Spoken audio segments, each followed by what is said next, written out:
Hi all and welcome. My name is Elizabeth and this video is the second one in the series of my solo bikepacking trip to Berlin. As the start of my trip was great, day 2 and 3 covered in this video seems to change this positive vibe and causes my trip to take a different turn. What exactly happens you see in this video, so let's get started.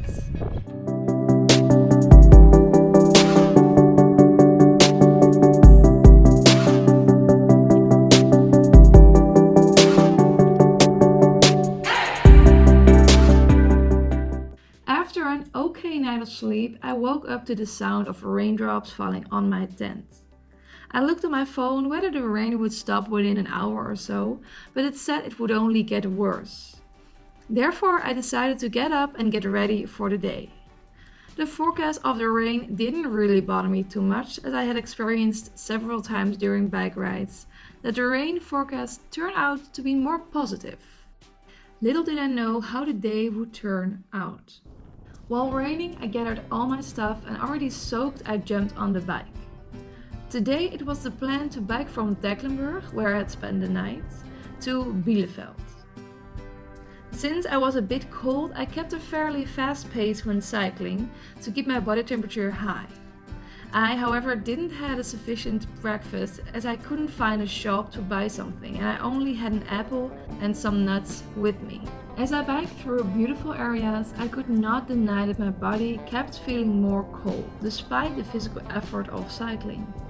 At times the rain stopped briefly, but never long enough to get dry or warmed up a bit. And the moment I wanted to take a real lunch break and warm up, I did not, again as with breakfast, pass an open cafe or supermarket.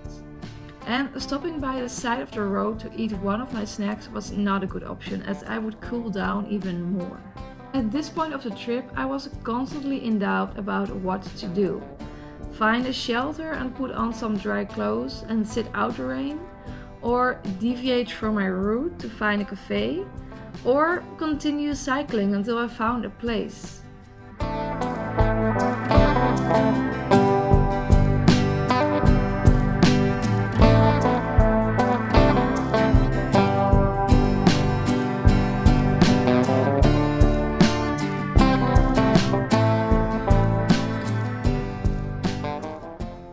Since I couldn't quite think clearly, I didn't actually make a conscious choice, and so I just cycled on.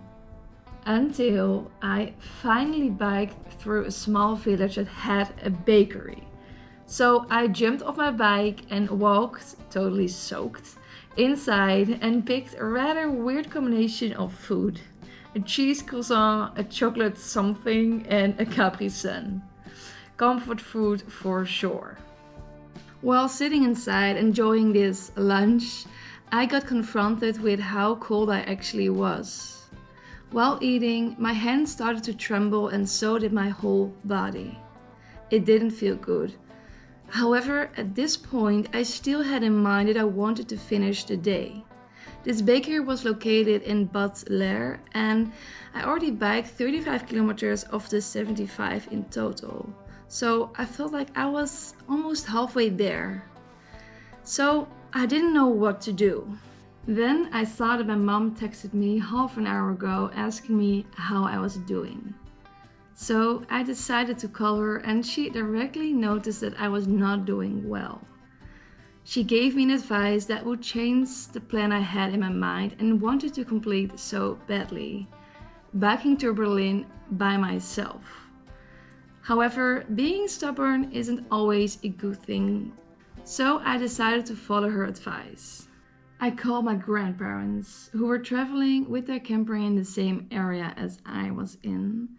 And before I left for this bike trip, they already said multiple times that it would not be a problem picking me up if it was needed like this. So I did ask them to pick me up, and doing so felt like a big relief on the one hand, but it also felt a bit like a disappointment, not only because I couldn't finish the day, which I had in my mind of course, but mostly because the weather forecast for the next days, but also like for the whole week actually, wasn't good. So it felt like my trip was over at this point.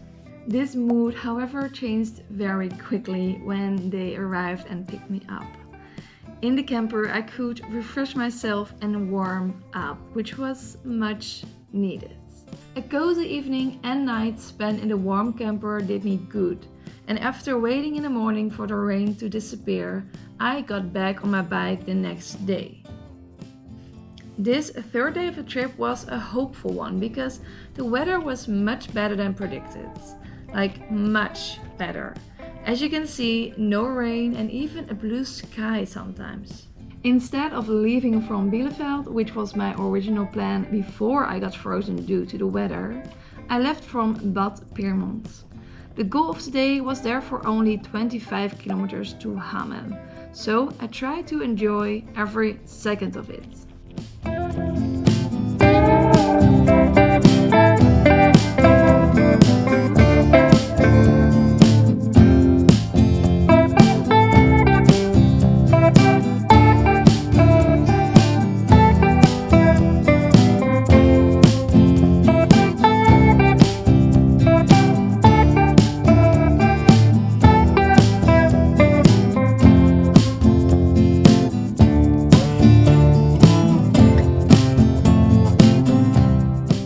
Leaving Bad Pyrmont, I biked to a place called Leuensen, which is a village with the typical and beautiful German houses I had already seen a lot so far.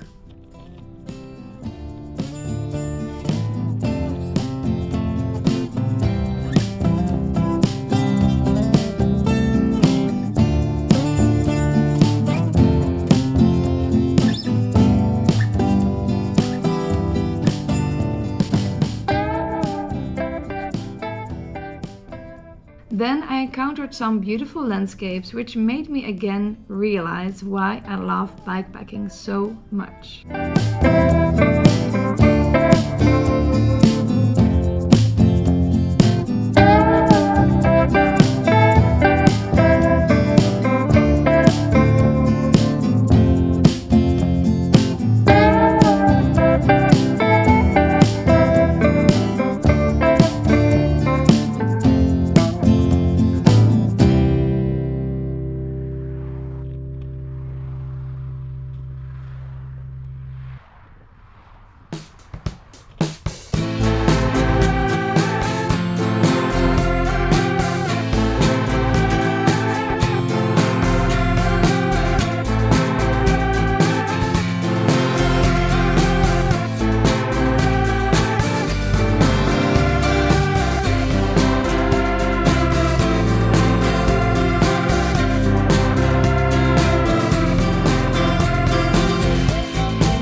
After crossing a lot of nature, I come across a place called Kirchhosen, followed by Hagenhosen.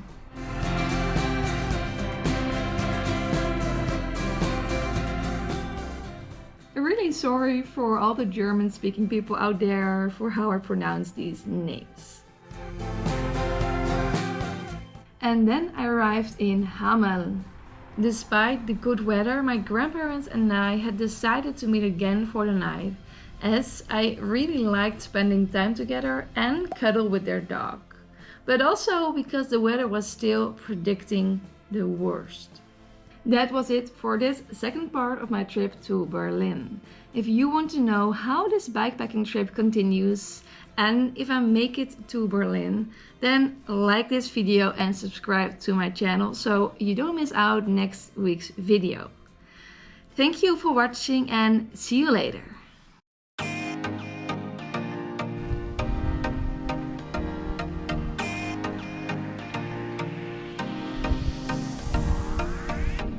don't know how to say that. Badlaar. When eating, while eating.